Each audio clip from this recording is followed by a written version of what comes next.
s'est montré reconnaissant du travail de Kent Hughes. Et Serge Savard aussi avait de bons mots pour la nouvelle direction du Canadien. On vous explique tout ça plus tard à Sport 30. Les Phillies et les Blue Jays sont peut-être pas dans la même ligue, mais ils sont pas mal dans la même situation. Ils ont un pied dans les séries, mais peuvent pas trop se permettre de longues léthargies s'ils veulent y participer.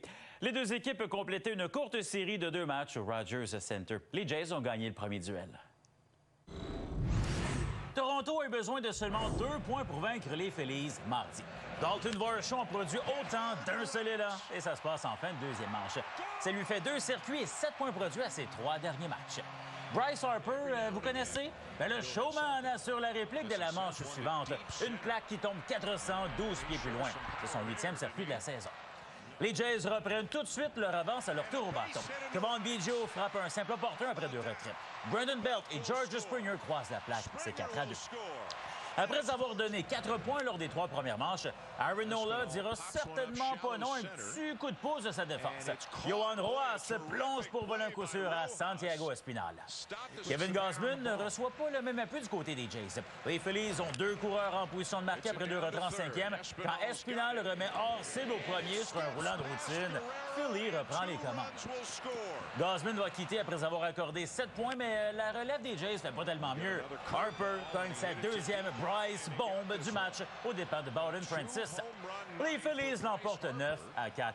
C'est la première fois depuis le 3 juin 2022 que Bryce Harper plaque 2 circuits dans une rencontre. Tigers, Twins. Édouard Julien est employé au premier rang du rôle offensif des Twins. Il saute sur le premier tir de Reese Olson et c'est bon pour un 5. Le Québécois reste pas longtemps au premier. Il s'aventure un peu trop loin du coussin. Il est surpris par le relais du receveur Jake Rogers. Julien se rachète dès la manche suivante. Il se présente à la plaque avec les buts remplis. Son simple au centre permet à Christian Vasquez et Joey Gallo de marquer. Julien termine le match avec 4 coups sûrs en 5 présences, une nouvelle marque personnelle. En tant que receveur, Vasquez est habitué d'être dans le feu de l'action, hein? Mais je gage un petit 2 qui se serait passé de celle-là. Installé au cercle d'attente, il reçoit une fausse balle directement sur la tête. Je veux dire un gros merci à la palette de son casque là-dessus. Ouf! Les Tigers font mal aux Twins avec 4 points en 7e. Spencer Torkelson frappe sa 2e longue balle du match. Et Détroit l'emporte 8-7. C'est la 4e fois cette saison que Spencer Torkelson cogne 2 circuits dans une rencontre. Rays Giants. La défense de San Francisco coche présente en début de 2e. Wade McClure réalise un bel attrapé au départ de Yandy Diaz. Pas peur de salir son pantalon, le bon Wade. Après McClure, c'est au tour d'un autre voltigeur de faire sentir sa présence. Elliot Ramos effectue un magnifique relais pour retirer José Siri au 2e. Oh, c'est beau ça! Si la défense des Giants a été spectaculaire, eh bien, c'est tout le contraire qui se produit en 6e. Luke Raleigh envoie la balle au champ droit et elle frappe le mur de briques. Les pauvres voltigeurs de San Francisco tentent de rattraper la balle, mais rien à faire. Raleigh parvient facilement à compléter un circuit intérieur. 6-1 la victoire des Rays. Luke Raleigh est devenu le premier joueur à inscrire un circuit intérieur contre les Giants depuis Lee Lacy en 1978. Guardians, Reds en première. Matt McLean envoie le tir de Noah Syndergaard au champ centre. C'est bon pour un mec double et TJ Friedel en profite pour aller marquer rapidement. Friedel est aussi un petit vite en défense. Ça se passe au champ centre. Oh, c'est bien frappé. Les frappes en direction du champ centre. Friedel recule à la clôture. Saisit la balle! Et vole un circuit à Loriano. Oui, mon Alain. Gros catch de Friedel au voleur Alain. En avance 3-1 en 4e. McLean veut creuser l'écart encore plus et pas de n'importe quelle façon. Il claque un mec circuit. Bon pour 2 points. Pas de doute. McLean, c'est un viking. Tout le monde apprécie le spectacle à Cincinnati. Même la menthe religieuse est venue faire son petit tour. Bon biais, madame. Bon biais. Les Reds emportent 7-2. TJ Friedel est devenu le premier joueur à frapper plus de 10 circuits et plus de 12 amortis dans une même saison depuis 2011. Tennis maintenant, c'était l'entrée en scène de Jessica Pegula à Cincinnati.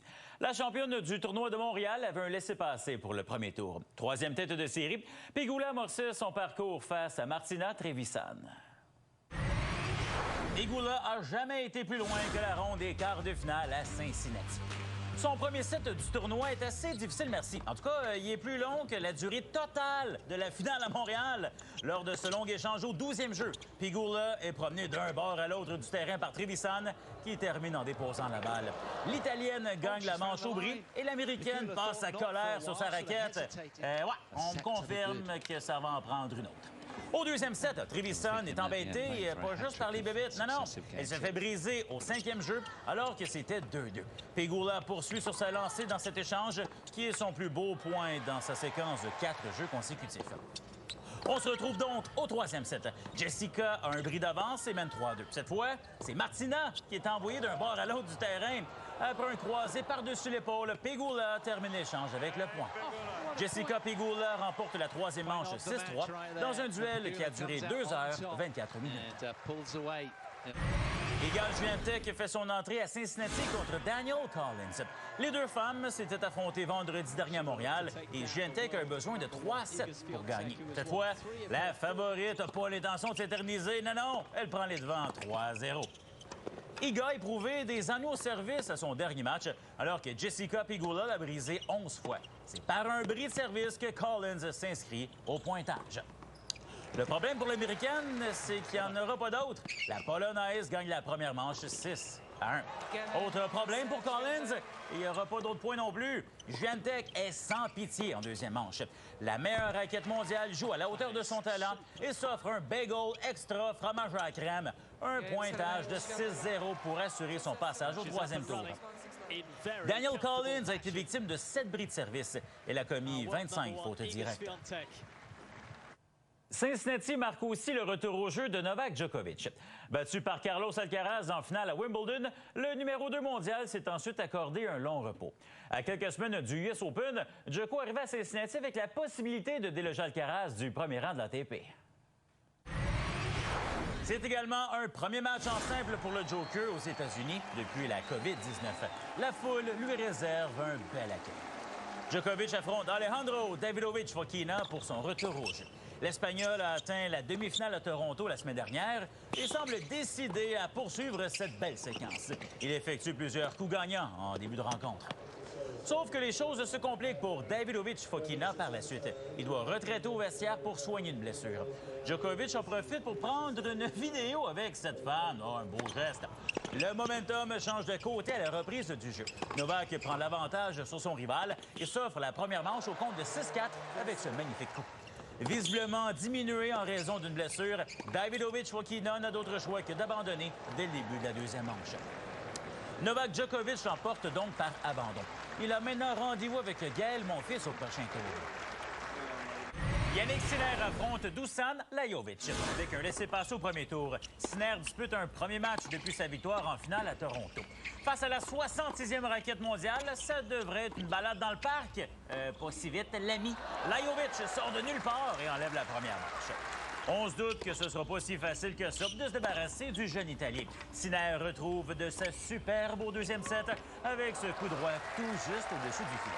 À 33 ans, Lajovic est pas du tout intimidé par la jeune pépite de 21 ans qui compte déjà 8 titres ATP. Dusan sort un revers en désespoir de cause et le résultat est excellent. La deuxième manche se rend au bris d'égalité. Lajovic perd les 2 premiers points, mais reprend le dessus en profitant de son service. Dusan Lajovic complète la surprise et élimine Yannick Sinner. Le Serbe fait tomber un membre du top 10 pour la 4e fois en 2023. Denis Shapovalov doit faire une croix sur le US Open. Il n'est toujours pas prêt à revenir au jeu après avoir raté l'Omnium Banque Nationale et présentement le Masters de Cincinnati. Chapeau est toujours aux prises avec une blessure à un genou. Jeff Petrie a rencontré la presse de Détroit au lendemain de son acquisition des Canadiens. Il est reconnaissant envers Kent Hughes de l'avoir échangé à l'équipe de sa région natale. D'ailleurs, Petrie va porter le 46 à Détroit.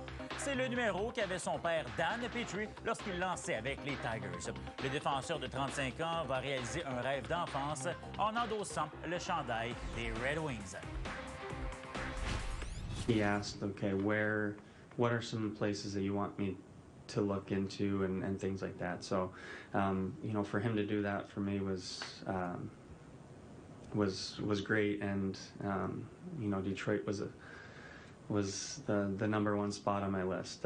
You know, I want to want to play here, and I've wanted to my whole life.